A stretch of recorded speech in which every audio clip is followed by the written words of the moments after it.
Yeah, Louis. Make a wrap roti there for me. I appreciate that. Sita roti and some leftover Sita's roti and some leftover what? curry, same. Curry, potato. same with potato. Same given by our, By Patricia Ayong. yes. Same. Patricia, the same is good. Yeah, the same going good, man. Same thing I say, you know. We rolling here, eh, Louise? At the moment, we rolling. So, I say we rolling at the moment here. Yes, we're rolling.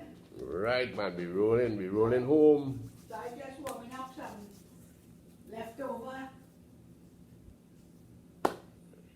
Yeah, leftovers is great. We had our fish and chips, right? Yes, we had our date, a lunch date, a We fish. do our errands. We went in town, we do errands. And now we have some leftovers. Yes. We're not altogether hungry, but you can't resist some curry and hot roti, over roti from Sita boy. Nah, Sita is a boss, man. Sita is a boss. Yeah, man. Quality is Yeah. thing. Quality is the thing, self. Y'all dripping from corner to corner. Hey, Louis, this reminds me, you know. You remember when I went to work at NP? Miss Jean. Miss Jean, and what's your daughter's name again? Oh gosh, come now. Satch. Miss Jean. Yeah. That was her brother. Yes. Sharon. Sharon. But Sharon is still making roti to sell him now. Yeah. Sharon's still doing a good job. Check me out, but sometimes I can't check me out. Right, but Sharon, well, Miss Jean used to make a good roti, yeah? And all the fellas from NP used to go across there. Most of the guys, anyway, I shouldn't say all, go across there and they're buying their little roti. You pull in there with your truck and they say, Miss Jean, go take our chicken roti today. Sometimes we sell out, you know. You can make a good roti. Real Yeah. good. Very good. Yeah, boy. That's some bus up shot too, you know. But No. That ain't too necessary. If you have the dal puri, we're going with that.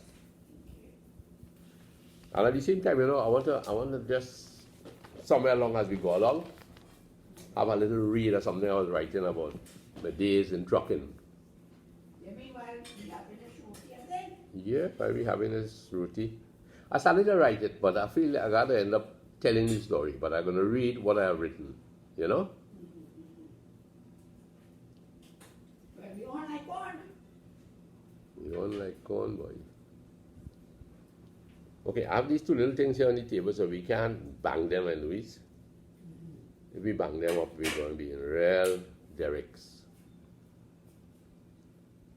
Well, of course, is not I can't rap like the Sita or anybody else will rap a good roti. No, yeah, it's all right. Once we But get at you. least you could get it in your mouth. Yes. Remember? Them little things there, darling? So, No. I think I'm better leave it on the table. But something you end up in roti and nothing you eat in it. what you drinking? And some water? Water, please, yes. Hey, this looking good, girl. Oh, I want some nice cold water in this song. Right. Bring that then.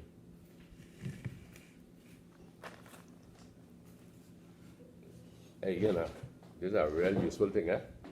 Yes, man. Useful. It keeps it hot, whatever is in it. What? Oh, hot or cold? Hot or cold. All the way from Aruba, found on Baby Beach. Oh gosh, Louise, darling. Oh, Take it. sorry. Yeah, you'll be drumming out. You better say your graces, please. For me to one time. For thy remembrance of our need, we thank thee, Lord, today. Help us to render thee our best in service true always. You know, it's funny, eh? Every time you go to eat, that phone rings. Excuse me, folks, I gotta. But it stopped. No, you're gonna come again. I can't handle it. Take your time, wait for me.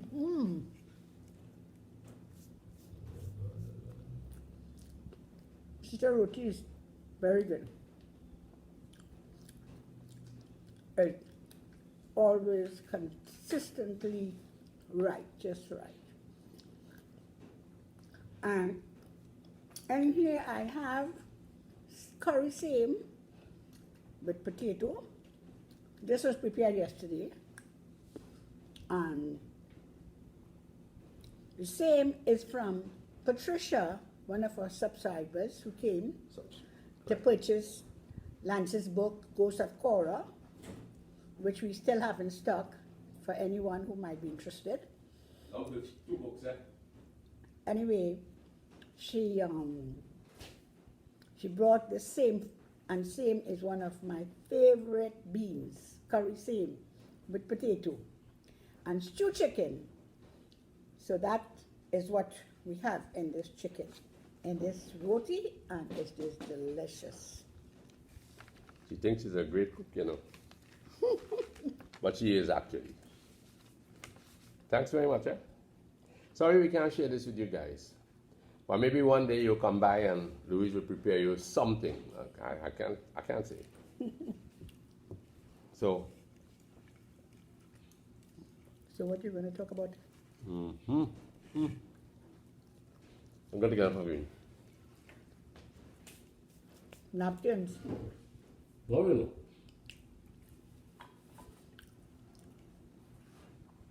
Because you won't be able to lick your fingers.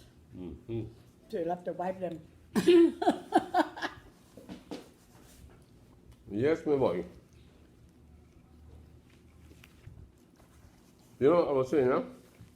Miss Jean, she had a little roti shop right outside the gateway, not far from the security compound, NP security. And she was such a wonderful, she was Guyanese, but a wonderful woman. And she could have made good roti, boy. You know, that reminds me, you know, Louise, I never wanted to go to Guyana because I always heard about these mosquitoes. And then after many years, what year it was? About 4 years ago. About 4 years ago, we ended up in Georgetown. And to my great surprise, I love Guyana. It was like Trinidad 50 years ago. Well, whether it was 50 or 30 or 20. No, Guyana definitely more than 50. But Guyana was really very beautiful. I enjoyed Guyana tremendously. Yeah. It was quite a thing to see horses running, transporting. Yeah, that's just like in the old days. But you know, now that they're onto some good oil finds, we expect to see Guyana, you know, booming really. We even went to the seawall, and that was really great. Everybody seemed to be, all families converge on the seawall. Fantastic. And what was selling there? Well, they sell different things. They're selling chips and Chicken. Burgers, maybe hot dogs. Yeah. Anyway, while I was thinking about this, my exclusion from the express and into trucking, it was a brand new venture. I sat down this morning and was writing some of the experiences of the past. So I'm gonna read a little bit of what I started writing, just randomly writing. And I've always advised that people should just venture into writing. And I hope this could bring out what I'm talking about. But I have called this, I have named this little episode the Integrity Challenge. Okay? When I quit the Express in 1980, Lou and I settled on my new venture, trucking. I had no experience in this field, but we went into this in top gear, the battery of faith fully charged. Lou talked to her bosses at NP, the marketing company, and soon I would be hauling lubricants throughout our lovely country, going to places like Barapor, Santa Flora, Pinal Debe. Oh, it was quite a thrill to be on the truck, driving through these areas. But it would be a week or two before I would drive through NP's gates. See, I had a small delay in taking up the contract. And mind you, this contract lasted at NP for 32 years. So put that with my 13 years at the Express, that's 45 years I've been working, You have a right to be retired. Yeah, I have a right to be tired too. Working part-time. Lou always wanted and mused while she dug Chip on the Icacus beach as a young girl. She always wanted a husband who would know our country to a T, as we say here. And what better way to start but with trucking? So we had a small way to start this trucking career. During this time, I hunted minor jobs anywhere I could find them. Then one day, an old lady came to Najib Elias's hardware in Laventille, not far from Coconut Growers Association. I don't know if Najib Elias still has a place there. I haven't traveled there a long spell. So she came seeking transport. She went to a more established transport contractor who perceived that his Bedford couldn't climb those steep hills to Maracas. So he advised her to check us, that is my buddy and I, as our yellow painted 3-ton Mazda truck was brand new. I've been searching to see this one picture I have of this transport, of this Mazda truck, and I can't find it anywhere. If I do, I'll show it later.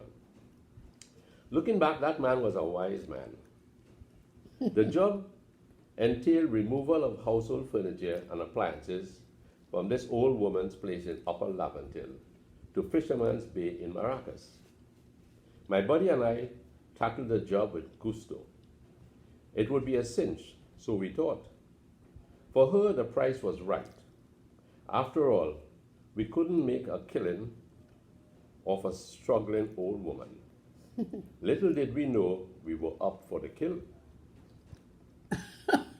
The furniture was old and heavy. If it fell apart, it would cost us more than the trip was worth. Besides, the old woman lived alone, so we had no extra help. Excuse me, please, I can't even understand my own handwriting now. Besides, the old woman lived alone, so we had no extra help. The Mazda, however, climbed the Maracas hills easily. Then it was tough offloading and hauling her stuff up another hill. This lady, she must have been looking at the hillbillies. Yeah, she was on the hills of Laventille. Yes, and then she moved to the hills of Fisherman's Bay. You know, during that experience, hard words came to mind, but we kept our integrity. After all, this woman could have been our mother, sister, aunt, or even a close neighbor. Finally, we accepted it all as a charity job out of good, weary hearts. And charity really outweighs money. Oh yeah, for sure. You know, charity outweighs money. So I'm going along. So finally, I'm on the road with NP, and I'm taking one day 4 drums of chemicals for delivery in San Fernando. Was that your first trip? It would not have been my first trip, but this one is a memorable experience, you see. Yeah. A piece of cake, I thought. I have made this run to San Fernando on this particular company many times. But I didn't know at this time that there was a split in the partnership at this particular company. So I did not read my invoice carefully. And because of that split, instead of going to crossing, I should have gone to Coconut Drive. But you know, when you're making a delivery and you're anxious to get out on the road there, and you're facing traffic and you're facing the weather, and you're facing, you don't know the kind of tempo that the customer comes up with, you tend to take things for granted. And that day, I took this thing for granted. I took this thing for granted. So I ended up at crossing, and a certain individual came out and accepted the drums, signed the invoice, which was a credit, right? Credit note, and off I went. No. What would it be? The company had credit, yes. Yeah, but it was an invoice. It was an invoice, and I left a certain part of that invoice with him. Right. So he wasn't paying me cash on delivery. Right. Okay. So here it is that I have driven off, left the drums. Man signed for it, you know. You know, they won't be paying it, so they get 4 drums. So anyway, I went back to NP the next morning, handed in my invoice, went off on another job. And then the following day, the supervisor calls me and said, hey, you dropped those drums at the wrong place. I said, no, but I dropped it off at this company. And he showed me the invoice, and to my great surprise, the address had changed because there was a split in the company, right? Never take things for granted, Lancy. Yeah, boy. So anyway. Only me, you could take for granted. Only you? Okay. So anyway, here it is that I have to go back now. Before I could get another load, another trip at NP, I have to go back. Taking a pick up a lot of noise, but you need your little wiping of your napkin. Those things are so sensitive, it's going to pick it up, you know. So my dear, relax yourself. Lean back in the seat, enjoy the ride. So I go back to the guy, the man who received the drums, and I said, listen to me, please. I dropped this off at the wrong place. I thought you were still connected to the company. And he says, no, you can't take the drums. What? Those drums stay here. I said, friend, I don't know what problem you have with this company, but I certainly need to get back those drums. No. You better leave my compound. So I said, this man lacks integrity. You have hijacked NP's property, and you're telling me now to get going. This is terrible. I go back to NP and I say, listen, the man doesn't want to give the drums up. So this is day 2 now? This is day 1, 2, yes. Mm-hmm. So NP get in touch with the man, and I don't know what he told them, but they told me go back and take the drums. When I went back there, the man wasn't there, and the drums were lying in the yard. And I said, you see me, brother? I went into San Fernando. I knew a fella there. We got some skids, you know, that pieces of wood. And I said, come, Lone Ranger and Tonto, we're going back. Lone Ranger and Tonto, here we go. And we went back and we put the skids on because, you know, we didn't have a forklift. And we rolled the drums up into the truck, and I just drove off, and I went into Coconut Drive, and I delivered the drums back in the saddle. He made himself not available. I don't know what happened after that, but it was kind of... He'd be embarrassed to know that, because if the company told them that this is our property, right? You have to let the driver collect our drums. He will be embarrassed now because, I mean, that was a very high-handed attitude. It was very high-handed indeed. And it showed a real lack of integrity. Definitely. You know, sometimes we see truckers on the road, or you go to the supermarket, and you think, you know, all these big trucks coming in here, and you can't find a parking spot like at Price's supermarket. But these truckers are undergoing a lot of stress on the road, a lot of stress. They have to put up sometimes with maybe insults from people who are anxious to get out. But truckers are bringing your stuff, you know. Yeah. When they bring material, they bring produce, they bring whatever to standards or to price mat or whatever, they are doing our country a great favor. And it was always in my heart, you know, one day I would talk about trucking. I would talk about trucking. People used to think that, you know, the truck drivers are the worst in the road. But, you know, there are four-wheel drivers. These four-wheel vehicles, you see, they are more of a menace than a truck driver, than a truck, you know. Yeah, of course, those gravel trucks. I mean, some of them overdo it. They drive pretty hard. But the average four-wheel drive vehicle, even you see some small-bodied ladies driving these things, and they're driving it hard, right? Whatever a man do, a woman will do it better, you know. I don't know. So if the man driving it hard, she gonna drive it harder. Yes, yes. But you know, I think we need to really show a little more concern for trucking. Okay, when we finally got that Nissan 10-ton truck, I was sent to Biche. It was the last delivery, and for some reason that Plomitan Road was closed.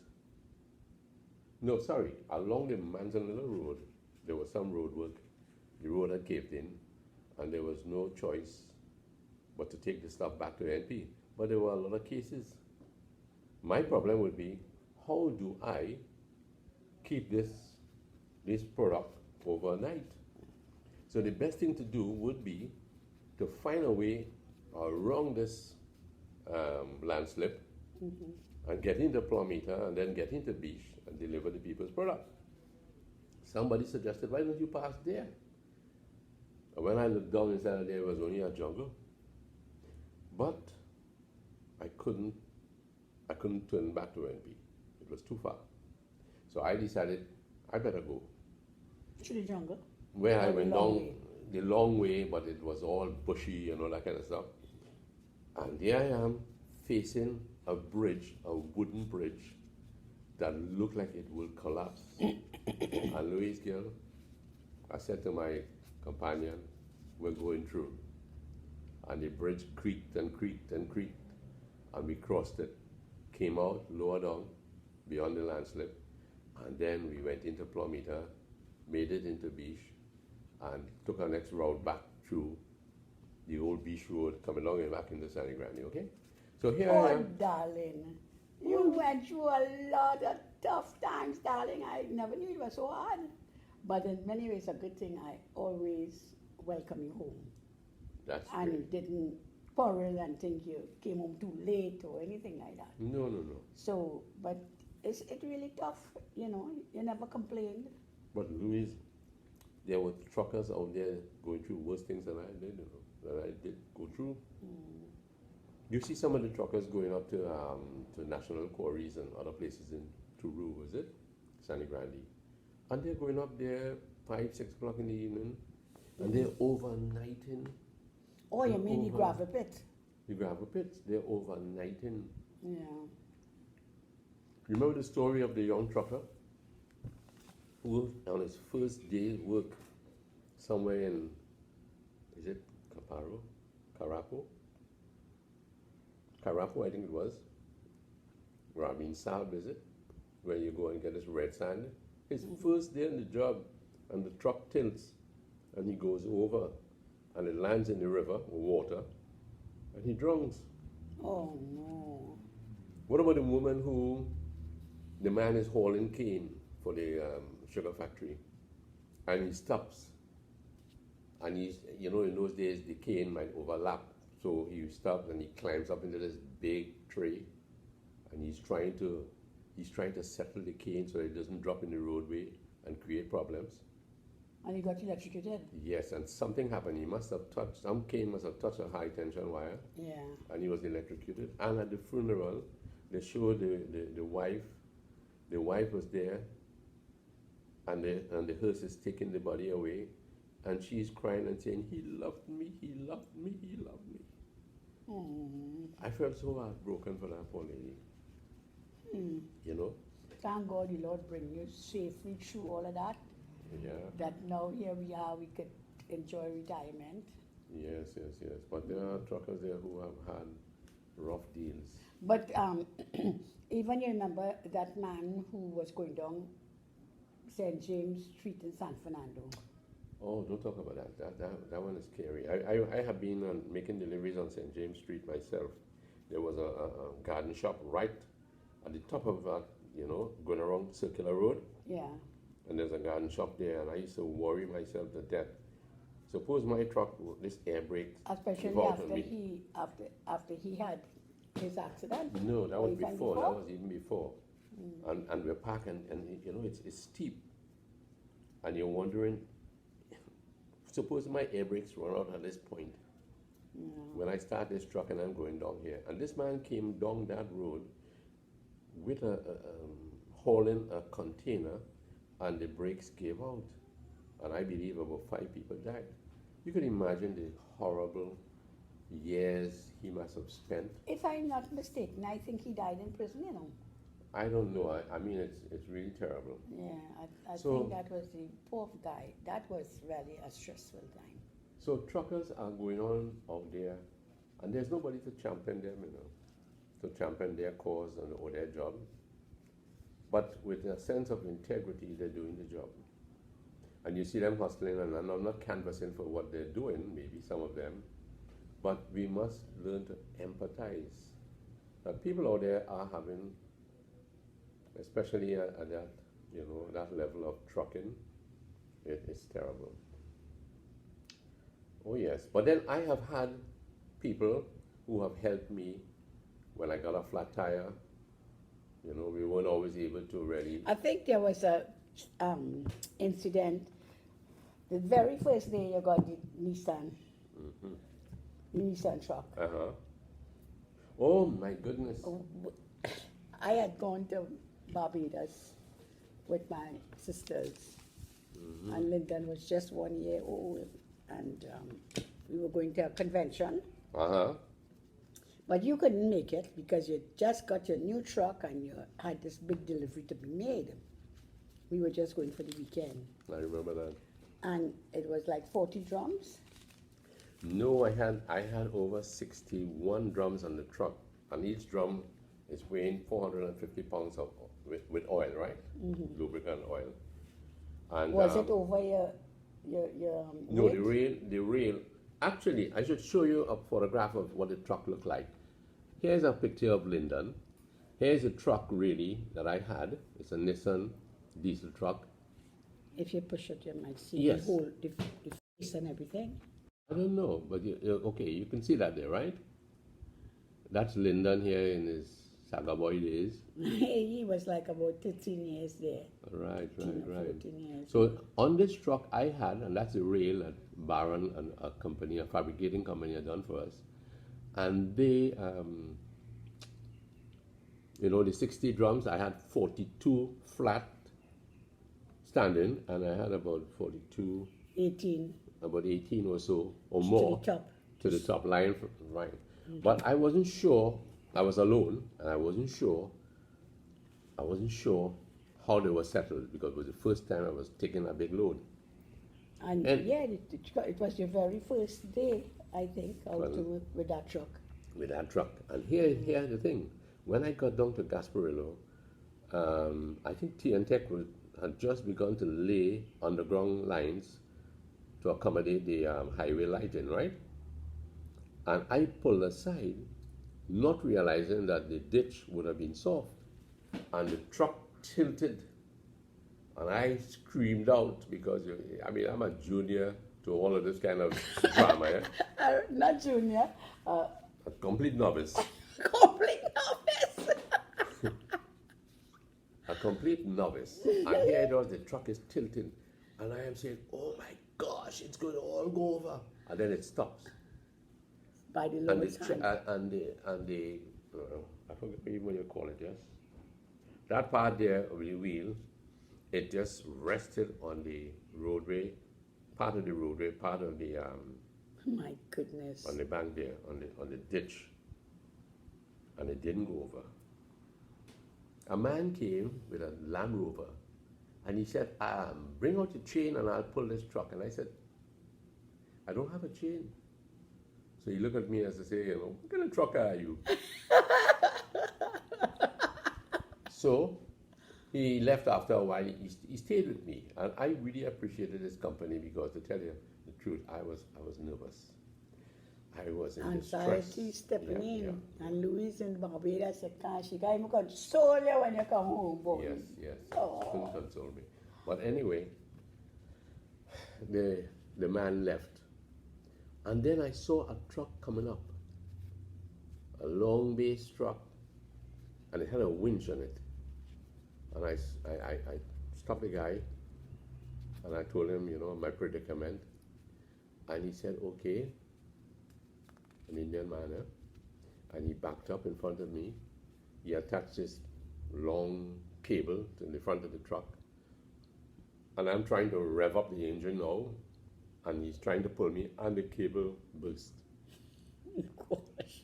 I came out and I said, friend, I really appreciate your willingness to help me. That man had integrity, right? Yes, of course. I really appreciate your desire to help me.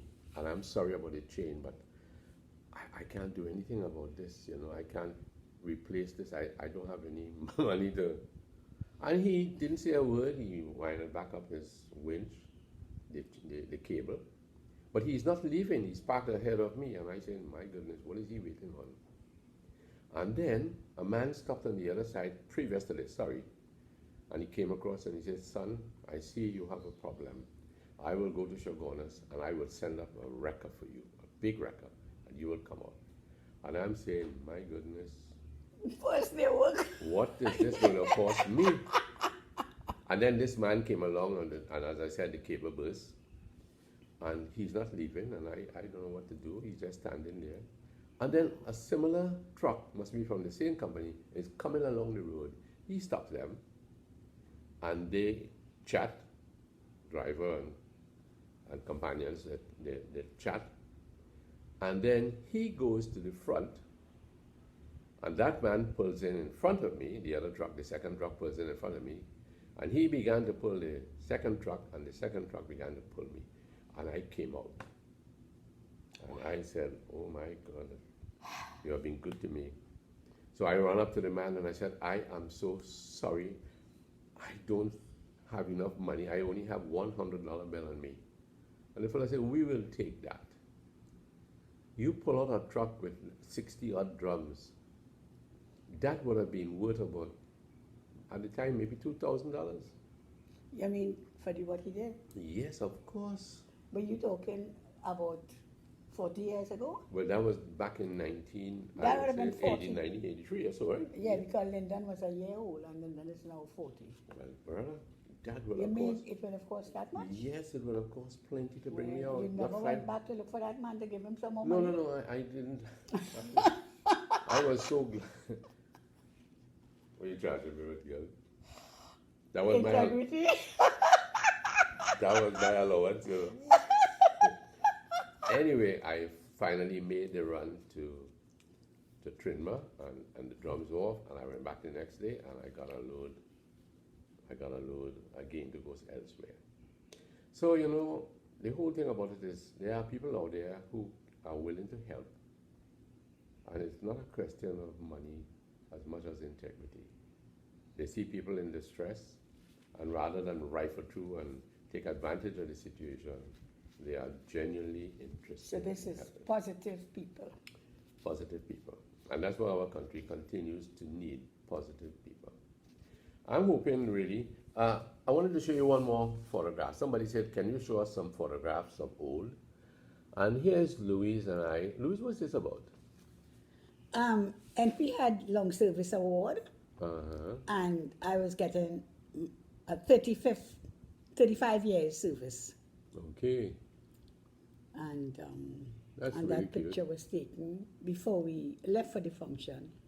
Oh, don't I look good? Very handsome as usual. in your Nehru shirt jack. I wonder if I still have that shirt around here. Nah, man, you'll be old fashioned. No, nothing with me is old fashioned, darling. Listen, Nancy, if that was 35 years Put them ago. together now. So here is that, right? Put them together. Okay. No, let's put them together. Isn't that beautiful? And Lyndon is here. And That our Lisa. daughter Lisa, yeah. And here is Mom and Dad on the what? 35th? 35 years service with NP. That's beautiful. So friends, this is just a forerunner to something I am hoping to do otherwise. And this is entitled the Integrity Challenge. And I want to do something else further on integrity. So, all the best to you, and thank you for listening. Until, bye-bye.